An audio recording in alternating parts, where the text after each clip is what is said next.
بسم اللہ الرحمن الرحیم۔ السلام علیکم محترم ناظرین، حضرت داؤد علیہ السلام کی قوم کو اللہ تبارک و تعالی نے بندر کیوں بنایا؟ انہوں نے اللہ رب العزت کی کون سی نافرمانی کی تھی؟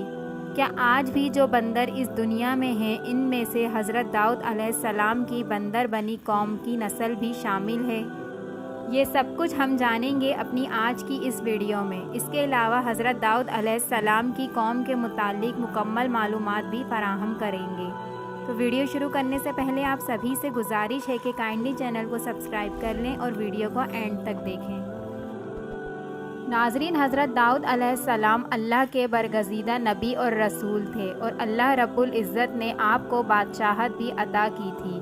انبیاء کرام علیہ السلام میں حضرت آدم علیہ السلام کے بعد حضرت داؤد علیہ السلام ہی وہ پیغمبر ہیں جنہیں قرآن کریم نے خلیفہ کے لقب سے نوازا۔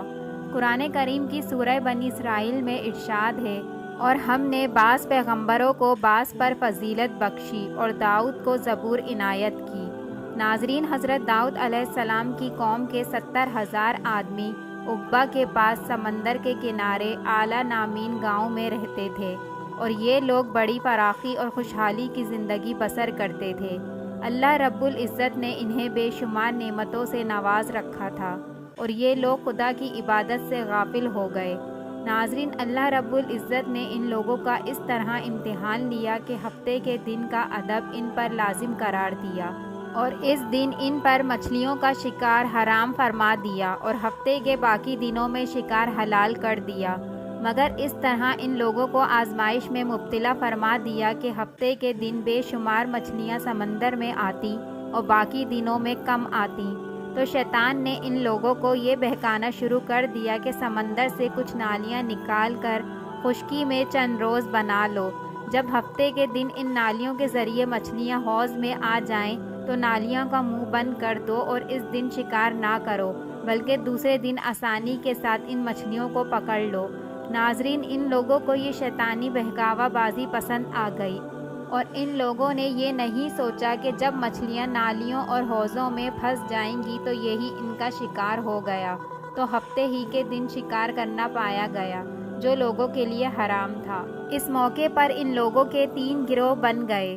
کچھ لوگ ایسے تھے جو شیطان کے بہکاوے میں نہ آئے اور اس راستے پر نہ چلے، اور وہ دوسروں کو بھی اس بات سے منع کرتے رہے، جبکہ دوسرے گروہ کے لوگ اس کام کو دل سے تو برا جان کر خاموش تھے، مگر دوسروں کو منع نہیں کرتے تھے، بلکہ منع کرنے والوں سے یہ کہتے تھے کہ ہم لوگ ایسی قوم کو کیوں نصیحت کرتے ہیں جنہیں اللہ رب العزت ہلاک کرنے والا یا سخت سزا دینے والا ہے۔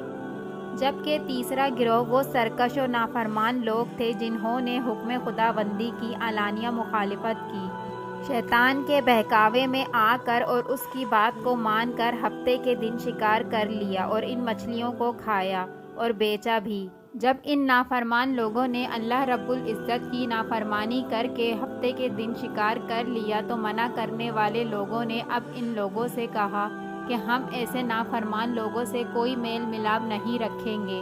چنانچہ ان لوگوں نے گاؤں کو تقسیم کر کے درمیان میں ایک دیوار بنا لی اور آمد و رفت کے لیے ایک الگ دروازہ بھی بنا لیا۔ حضرت داؤد علیہ السلام نے غضبناک ہو کر شکار کرنے والوں پر لعنت فرما دی۔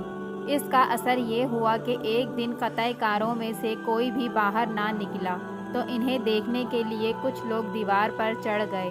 دیوار پر چڑھ کر انہوں نے دیکھا کہ وہ سب نافرمان لوگ جنہوں نے اللہ رب العزت کی نافرمانی کر کے ہفتے کے دن شکار کیا تھا، سب کے سب بندروں کی صورت میں تبدیل ہو گئے ہیں۔ اب لوگ ان مجرموں کا دروازہ کھول کر اندر داخل ہوئے تو وہ بندر اپنے رشتہ داروں کو پہچانتے تھے اور ان کے پاس آ کر ان کے کپڑوں کو سونگھتے تھے اور زار و قطار روتے تھے، مگر لوگ ان بندر بن جانے والوں کو نہیں پہچانتے تھے۔ ان بندر بن جانے والوں کی تعداد تاریخ میں 12,000 لکھی ہوئی ہے۔